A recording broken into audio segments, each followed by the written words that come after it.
The world's weather is getting wilder. The Earth is a very violent place. There are all kinds of natural processes happening all the time. From terrifying tornadoes People are going to die today. to monster hurricanes. Nature's a beast. It'll come at you any way and every way it can. It was mind-blowing. It was unbelievable. A life and death situation in a hailstorm. All I remember is beelining it towards that animal, grabbing it and getting it in the car. And record-breaking waves. It was just like, bang! A shock all the way up my back. And then I had the washing machine effect. As the world warms up, we hear first-hand accounts of people living through new extremes of weather. The flash flood's right there! You're in the middle of this perfect storm of mud. You really have to focus on surviving. We had passed the point of no return. And we reveal exclusive footage captured by people around the world. Call 911! So, shelter from the storm and hunker down for the world's wildest weather.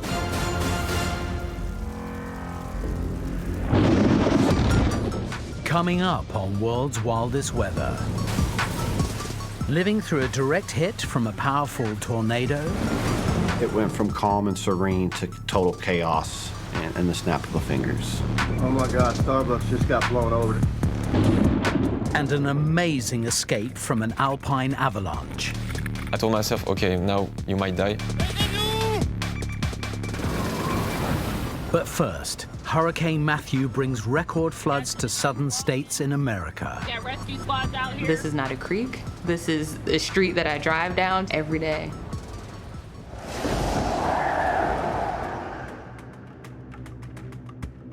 October 2016. Hurricane Matthew has already torn through the Caribbean, reaching Category 5, the most intense hurricane classification, shortly before sweeping across Haiti. So the emergency services are on high alert as it moves up the east coast of the United States. In Fayetteville, North Carolina, police officer Aisha Cannon is hard at work. We tend to prepare for these natural disasters, gathering all those resources and strategically placing them throughout the city.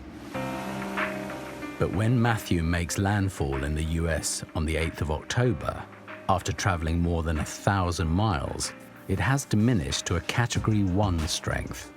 The emergency services in Fayetteville, nearly 100 miles from the coast, don't anticipate too many problems. I had no idea it was going to be the storm and cause the destruction that it did throughout our city. We were just expecting some rain and wind.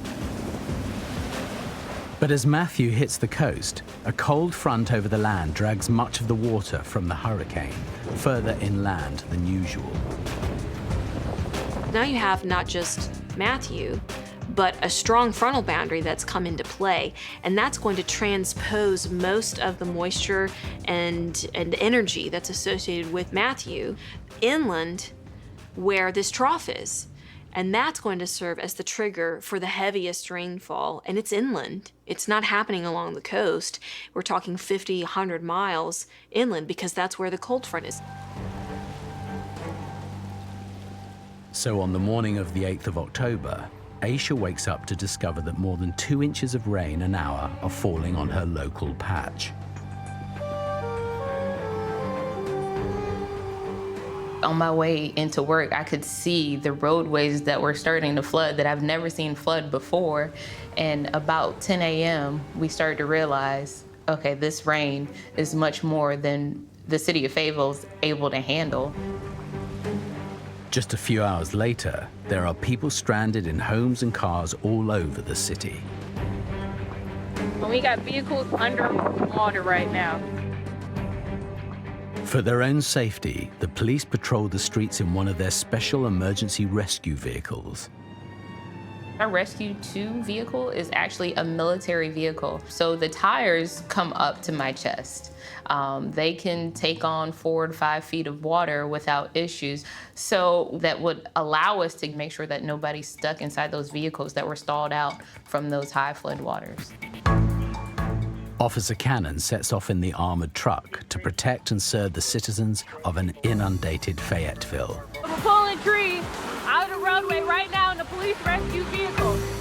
And as she patrols the city, she broadcasts live updates on social media to warn people of the ever-growing flood dangers on the streets. There are plenty of people still out here driving in these weather conditions, putting their lives at risk.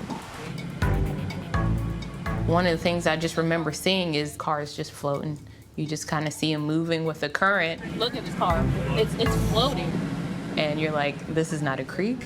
This is a street that I drive down to get home every day. You see anybody? No, it's clear. It's clear. Okay, guys, that car is clear. It's not long before Aisha and her colleagues spot a driver at risk. Oh, we have somebody right on top of the vehicle here. We come upon a lady just kind of standing on top of her car, like she's standing on the car seat, has the door open, and she's standing there. Obviously, she's stuck. And for us, you know, it's, hey, someone needs help, we're going immediately. If the current's strong enough to start moving a vehicle, you know, we're at a race against time. The rescue vehicle powers through the fast rising water to the stranded driver. Her car had to be in at least 3 to 4 feet of water. She was standing on top of the car seat, above the car, just trying to hang on. And that's a dangerous situation to be in. They quickly swing into action. All we could think about is how can we best get to her? And Detective Robinson just like, I got this. He backed the Rescue 2 vehicle up and immediately just lowered those stairs onto the hood of her car. All right, guys. Police Rescue 2, we're gonna try to back up to this lady here. Hold on. We're coming for you. Hey, let me get back there and get her. She looked so cold. She looked so wet, and we had no idea how long she had been there. As Aisha and the team approach, the cold, wet driver has a surprise up her sleeve. I'll never forget this. As Captain Joyce goes out to help the mom into the Rescue 2 vehicle, she pulls this baby out of nowhere. She has her child with her.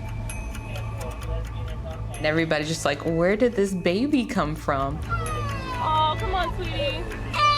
Oh. He's screaming, like they pass him to me. Come here. Hey, cutie. It's okay. Hey, buddy. He was cold and he was wet, and I just held him until we were able to get the mom all the way in. Thank you, guys. You could just see the relief in her face and the appreciation and the thanks that she had for us just stumbling upon her and being able to help her. The Fayetteville police force have made it just in time and return a thankful mom and her son to the safety of dry land. I don't like to play the what if game, but that car easily could have been swept away.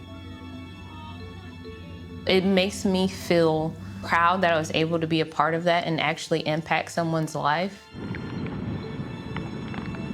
Officer Cannon's mercy mission has a happy ending, but the rain continues to fall relentlessly across the region.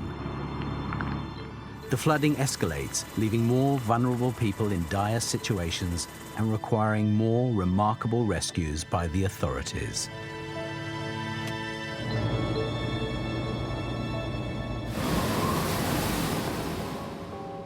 The 31st of January, 2015.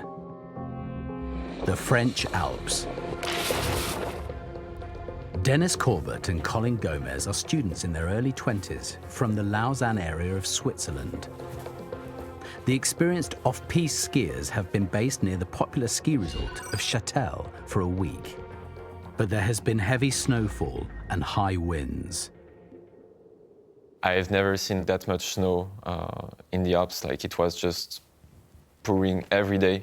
We had like maybe 1.5 meters in just like 7 days. Then on Saturday, the sun comes out.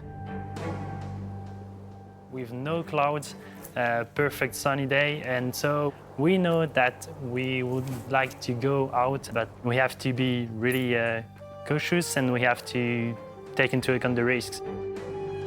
The combination of heavy snow and high wind can be dangerous. The wind blows around to the loose snow, risking hazardous conditions on the open mountain. But the boys are still tempted up to the higher slopes. We saw some other people climbing this mountain. That was the first big mistake. And having headed higher up the mountain, they soon find themselves at the top of a more exposed slope. It was exactly the kind of place we didn't want to go. It was like an open face with like really wind affected. They move separately down the mountain, checking each other's progress along the way, filming each other as they go. I first did, I would say, half of the descent, and this is the moment Dennis decided to go. At the top of a steeper stretch, Dennis gives the snow a nudge to check that it's firm enough to ski. And from this point, I started to really try to test the snow by putting a little bit of weight on it. And it was kind of all right. And so then I just went in and jumped. And at that point, I saw him skiing, but this was no problem, no big deal, because he was just skiing normally. But Dennis is hurtling into danger. I was just thinking about like making nice curves and just enjoying the snow. But I saw that there was something in front of me, like a big line, but it was in front of me. I saw the crack, and I was just hoping Dennis is being able to go straight and just jump this little bump. The little bump is actually the start of an avalanche. And then I just realized, oh, shit, it's an avalanche that I'm on.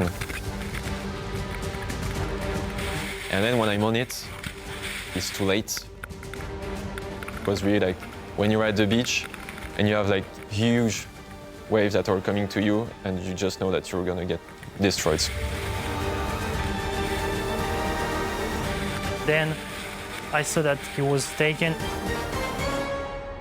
Now, this is really serious. The wind and snowfall has created a dangerous three-layer situation. A solid bed of ice at the bottom, looser wind-driven snow above, and a more compacted slab of snow at the surface. The avalanche happens when the slab slides over the looser snow beneath. This avalanche leaves Dennis beneath more than a meter of snow. When it stopped, I was really squeezed by everything, but I wasn't hurt. My knee just dislocated a little, but then you really can't move, and that's the first time I really could think a bit about what was going on, actually. I told myself, okay, now you might die. I realized that Dennis couldn't move and he couldn't get out by himself. It is now a race against time to save Dennis from his icy tomb. Some avalanche fatalities come about as a result of the impact, but a far more common cause of death is suffocation. It's the lack of oxygen. You have some oxygen in the snow itself, but then at some point, you start to breathe what you expire. Denis, est-ce que tu m'entends? After 6 minutes under the snow, your chance of dying increase exponentially. So you really have to act fast to get someone out in less than 6 minutes. Colin has activated his tracking device, which is now monitoring the airwaves through a radio signal from the safety gear which Dennis always carries with him when he is skiing. Denis, réponds-moi! The only chance he has of locating Dennis lies in picking up the radio signal his friend is transmitting from his icy cocoon. He has to ski close to where Dennis is buried to receive the radio signal. But if he moves too quickly above his friend, the receiver may miss the transmission. The first thing you need is to obtain a signal from your friend's transceiver. And so this is the reason why you have to go very slowly, because if you go too fast, maybe you can miss the signal. So Colin painstakingly tracks across the area that could conceal Dennis's snowbound prison. Denis, est-ce que tu m'entends? You just see blue around you, and you can't tell if you're upside down because everything around you is just blue. Finally, Colin gets the first faint signal. J'ai un signal, j'ai un signal! The first notification for me was Dennis is here. The machine is working, and so that's a very good point. So now the chances are growing and growing. But Dennis is likely to run out of oxygen if he is not dug out quickly from the snow. I tried to stay the calmest I could to minimize the amount of oxygen I was consuming. But at some point, I felt like I was getting a bit dizzy, and I lost the notion of time. I couldn't really tell if I was there for 30 seconds, 15 minutes, or even 1 hour. Really, it was really weird. As Colin uses his tracking device to hone in on Dennis's location, he starts to hear a strange noise. I thought I was just like making some noise for people to hear me, but actually I was like a little animal, you know, that is hurt, that is in distress. Really, it was weird for me to watch the footage because I wasn't conscious I did that. It was like a hurt animal. It was just doing. Yeah. I thought I was just like, you know, like signifying I was there, exactly. Like something like this. But that's really when I watched the footage, I understood that okay, like I wasn't in my normal state. Yeah, like, sure. Yeah. Colin digs away furiously, soon helped by passing skiers. Even so, it still takes about 40 seconds to get through more than a meter of snow to reach Dennis. The first thing we saw was his pants, and so I started to dig all around to find his head. After more than 5 minutes trapped in the snow, with his oxygen running dangerously low, Dennis is finally dug free. And yeah, now I'm kind of happy because I can breathe freely, I can see something, I can see my friend, and he even told me what I can do, how I can help you. Yeah, how can I help? Yeah. Man, we're just in the snow. You don't do anything. We are just waiting for the rescue team just to check how you are.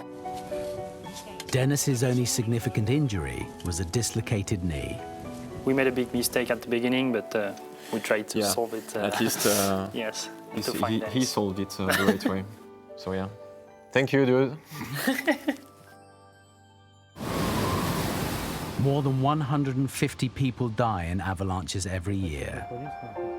What saved Dennis from sharing that fate was the fast action of his friend and the tracking system both of them had worn for their day on the slopes.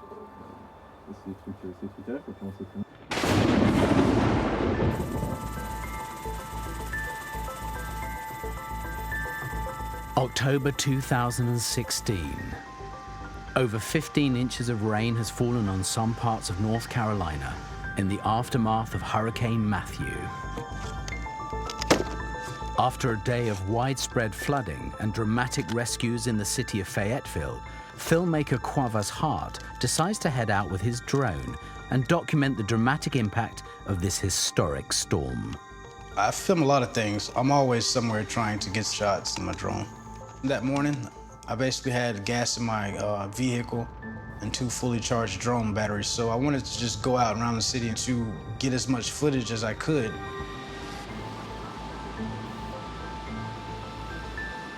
As he surveys the area to the south of the city, Quavas is shocked by the scale of the damage. I was able to see, you know, roads that were completely washed out, neighborhoods that were completely submerged, cars that had been washed off of the roadway. It was like something out of a movie. Eventually, his filming takes him to the small town of Hope Mills.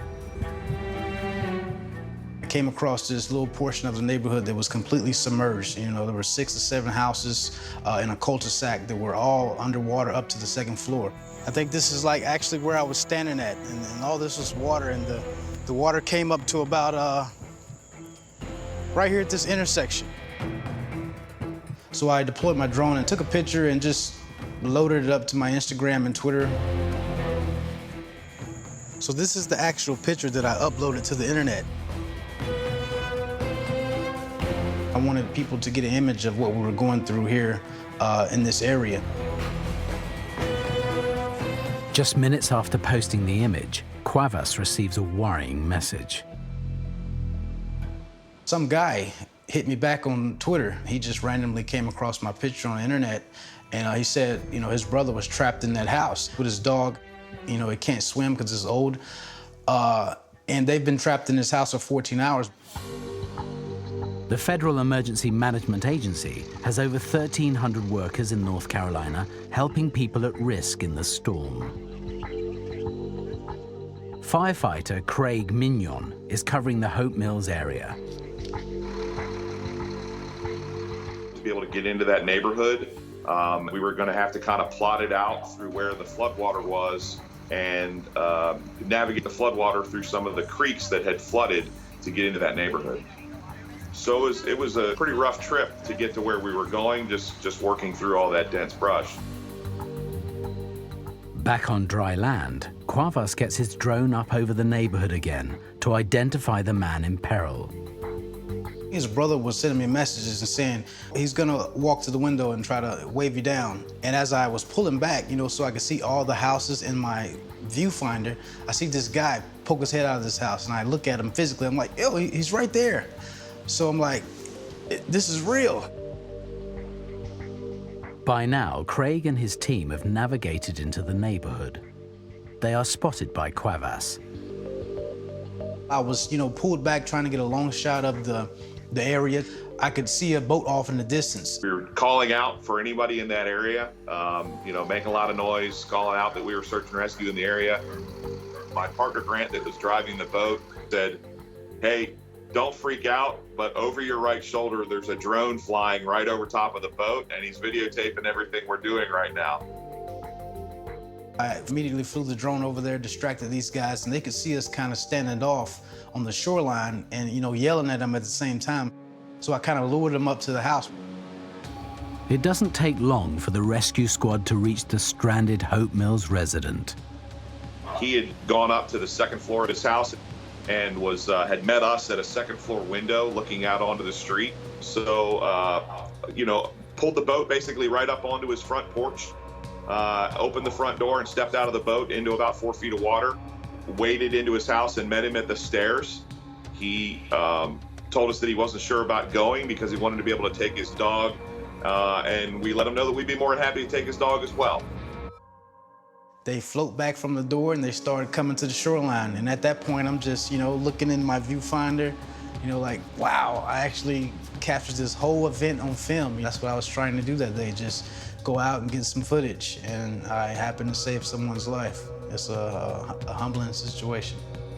I think it's a good alternative for him to be able to put a drone up and take a look around the neighborhood like that and find out if there's folks that still need assistance. He could kind of stay up there on dry land and check those houses out and notify us if anybody needed help. Across North Carolina, there were more than 2,000 water rescues in the aftermath of Hurricane Matthew. The state took a terrible beating with nearly $5 billion worth of damage and a total of 31 deaths attributed to the storm.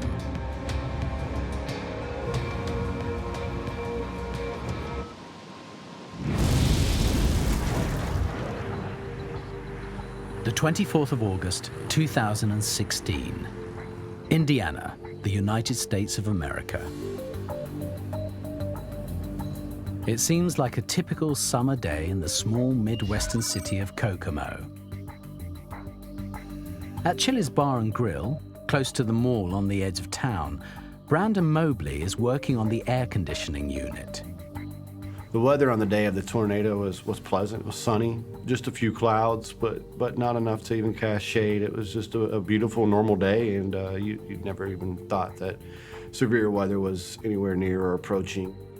Real estate agent Shelley Dyer has an appointment in the city. I had gone to lunch earlier in the day with a friend, and it was sunny skies. From there, and went to the meeting in Kokomo, and on the way down to Kokomo, it began kind of misting and darkening a bit. The meeting has been organized at a coffee shop across the parking lot from Chili's. I went in, kind of noticed that it was getting darker and darker outside, but There wasn't anything out of the ordinary, nothing that made me feel alarmed. Local storm chaser James Longwith is following the weather reports with interest. There was some showers and precipitation over the area and clouds overhead, and there was a marginal risk for severe weather here over Indiana. Shortly before 3 o'clock, Brandon gets his first warning of the problems ahead.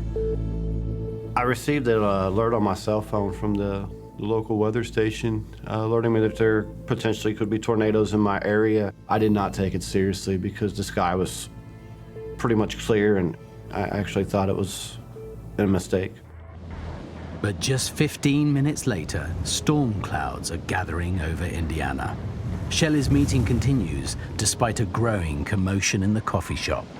You know, we all kind of noticed the beeping and whatnot, and it said, you know, tornado warning, and we all just pretty much disregarded it and continued with our meeting. I didn't feel any kind of worry or anxiety about it, just normal. It's Indiana. Often we get them enough that it's not an alarming thing to see a tornado warning. Well, it wasn't at that point. Pay a little more attention now to them. James has been tracking the weather system.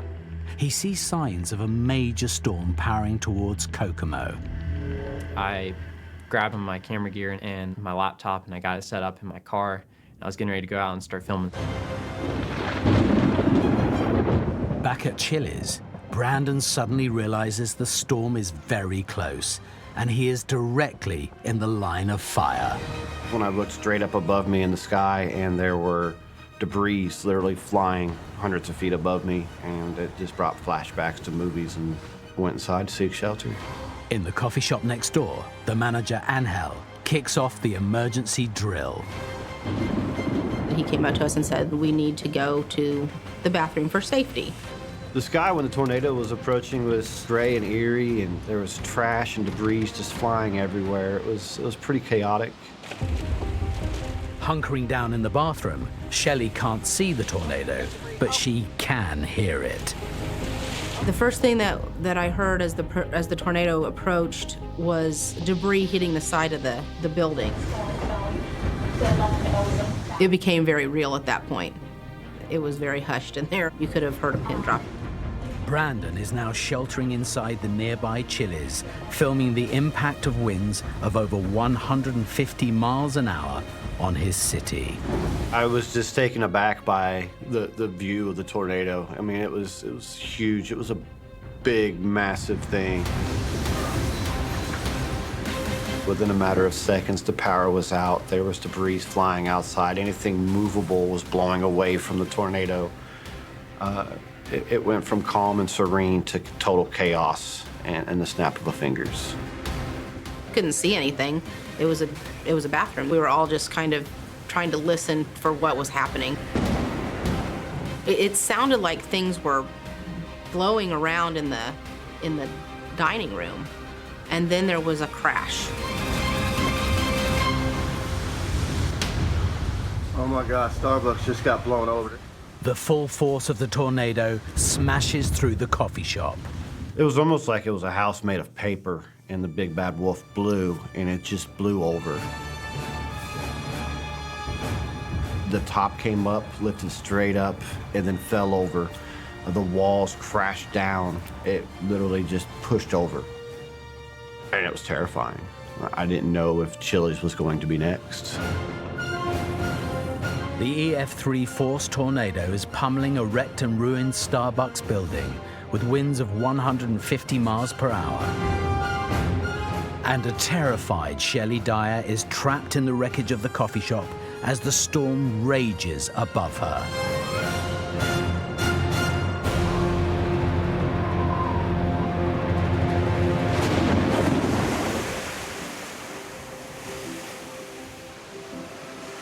Aberystwyth is a pretty seaside town on the west coast of Wales in the United Kingdom. The holiday resort lies on the edge of the Atlantic Ocean on a stretch of sea facing island. In 2014, Matt Robbins was a student here with a home right on the promenade facing out on the ocean. I've never lived on the seafront before, so it was really nice to get up in the morning. You can hear the sea through the windows anyway, and to get up and look out over the sea was fantastic. Ian Lawton came to Aberystwyth 2 decades ago and loved the place so much he never left. It's what makes the town what it is, the seafront and everything. It's just the ideal place to live and bring kids up and everything. It's perfect, yeah. One of the fascinating things about this picturesque seaside town is the ever-changing weather. On a normal day in Aberystwyth, the sea was very calm, and from where we were, we could see right up the bay. But during storms, it was night and day difference. I could feel when I was in bed the water smashing into the sea wall. You could feel it through the floor and through the house. Computer studies student Matt became so obsessed with the weather, he rigged up a camera to record the view from his room. The Abacam is what I called it. It was a small computer with a little webcam up at the front of it. In the winter of 2013, Matt's camera starts to capture some extraordinary wild weather on the Welsh coast. Though the conditions that create the storms actually start some 3,000 miles to the west. Cold air, moving south from northeast Canada, meets warm air, moving north from tropical regions of the Atlantic. The warm air rises to create a low pressure system, or depression, and major storms. At the end of 2013, a series of these depressions was driven towards the United Kingdom by a high-altitude wind system known as the jet stream. During mid-December, as this jet stream intensified, it had a real influence on what was happening at the surface. And these depressions or low pressure systems explosively deepened. The deeper the low, the more damage it can do in terms of wind. And with stronger wind, you get rougher seas. The storms are travelling thousands of miles across clear ocean to reach the British coast, so there is a lot of time for waves to increase in size. And then they are channeled into a narrow expanse of sea as they approach Wales. So as this huge body of water is pushing towards the mainland, it's funneled between the land of Ireland and Wales. It was pushed into a small confined area. It has to go somewhere, and that's why it pushed onto the land. So, by late December, there have been storms hammering into Aberystwyth for several days. But for now, the sea has been contained. Around the start of 2014, yeah, the weather was very different. It was all very grey and dull a lot of the time. We got these very strong winds that I think was really pushing the water up over the seawall. Now, a third ingredient is about to create the biggest storm in generations, a spring tide. Spring tides have nothing to do with the season. They are extreme tides caused by a particular configuration of the Earth, Sun, and Moon. When we have a spring tide, the moon and the sun and the earth are all aligned, so it increases the effect of that gravitational pull on that body of water.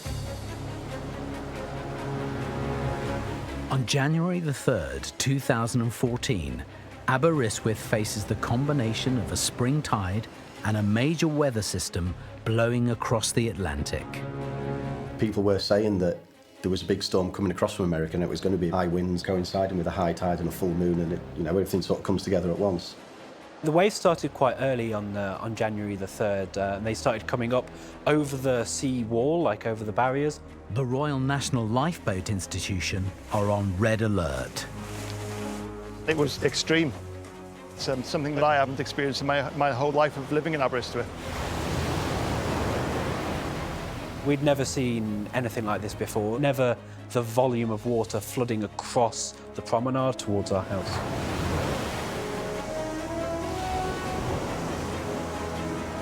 This one large wave came up and I thought, I'm going to get a bit wet. Closed the window and then heard a couple of stones ping off the window which had been open seconds before. The water is now rising over 50 feet as the waves hit the front. It's really hard to walk out onto the seafront because the alleyway funnels the wind through so much. So you're soaked by the time you get to the seafront. And then you step out and the whole world opens up in front of you. And the waves were crashing and crashing everywhere. The flagpoles are all over the place sometimes, with the wind blowing through them. The promenade is taking a pounding. The damage was getting worse and worse and worse with each wave. And obviously if the waves come over, the vast amount of gravel and sand comes over with them, and the seafront was probably 1.5 to 2 foot deep in the beach, basically. And when it's still got the water in it, it is like a liquid, it's like thick soup. The emergency services soon find themselves swimming in this seafront soup. The fire brigade went past, and unfortunately got stuck in all the grit. So the fire engine was buried a good foot up its wheels. It was buried in it, and it just couldn't go anywhere. Tried digging it out and tried all sorts until the council turned up to tow the fire brigade out. But the fire service's troubles aren't over yet. That's where a massive wave comes over and engulfs the fireman as well. For a second you think, you know, I hope he's all right, but then obviously he is, and then everything's okay. As the land emergency services struggle, the seafaring rescue team is called into action. You get a lot of people, when you get extreme weather like that, they're drawn, it's like a magnet, they're drawn to all the places where any sane person wouldn't go. It doesn't matter what signage you put up, doesn't matter what advice you give them, they are drawn to go there. One young man strays out onto a jetty and puts himself right into harm's way. A cubic metre of water is equivalent to a ton in weight. He would have been hit by several cubic tons as the water crashed through and hit him. So it would have either taken him off the jetty entirely or smashed him into the railings. A decision was made that his life was in danger, so we had to launch the boat, essentially, in quite extreme conditions, where water was cascading down onto the lifeboat as we were launching. In those circumstances, we would only launch if somebody's life is in danger. The safe thing was for him to stay in a safe position where we could rescue him from the boat rather than him try to risk it himself.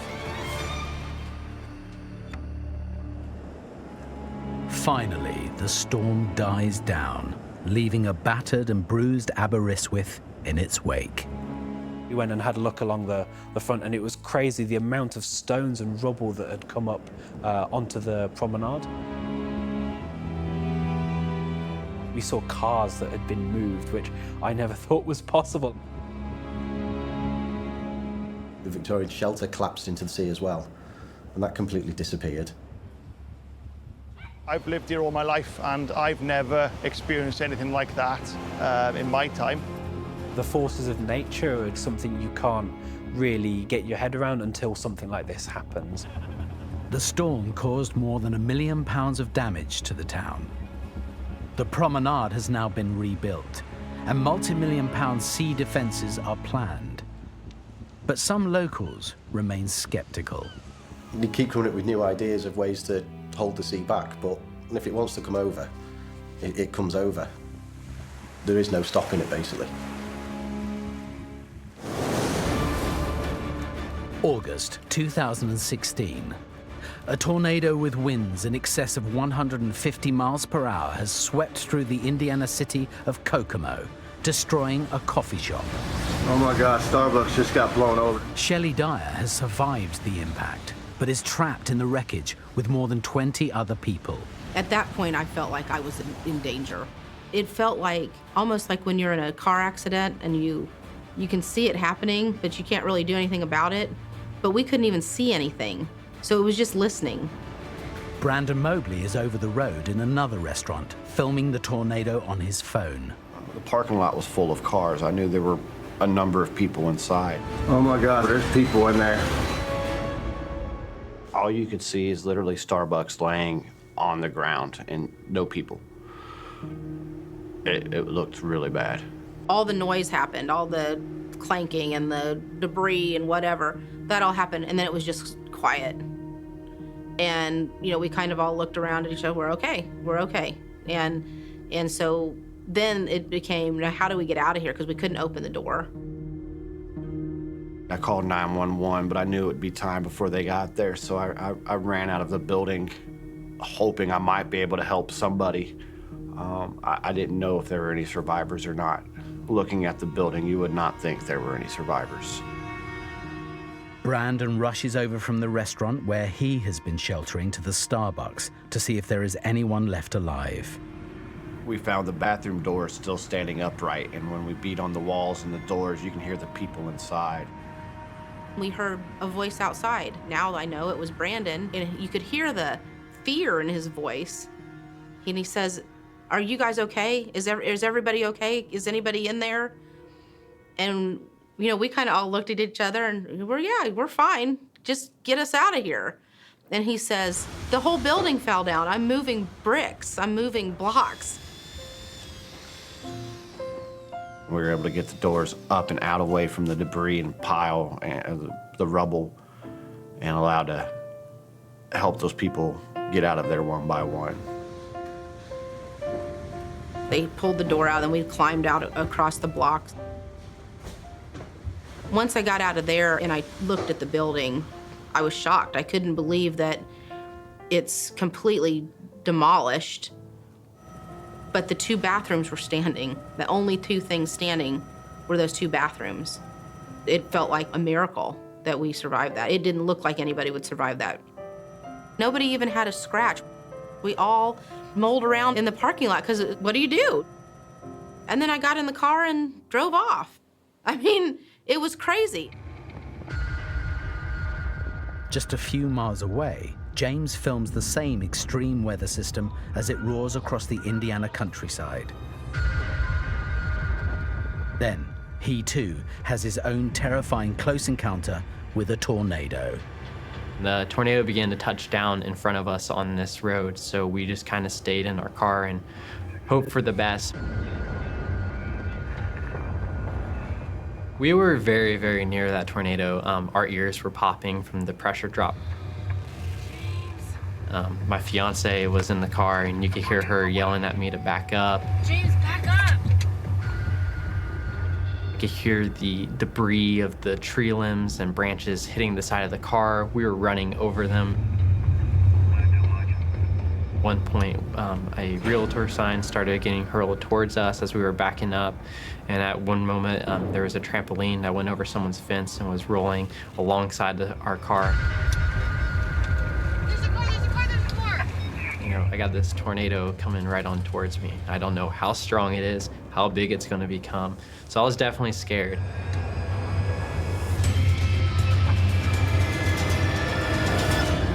When the winds finally died down and the tornado was moving away from us, that's probably the moment that I felt safe and could just take a little breather and go, we just survived, being inside a tornado. 1,000 homes were damaged in the Kokomo area, causing an estimated $10 million worth of destruction in one of the biggest tornado outbreaks ever seen in Indiana. Back home, Shelley watches Brandon's Starbucks footage with her young daughter. That's when it got me. My daughter says, "Mommy, did anybody live?" I said, "That's where I was."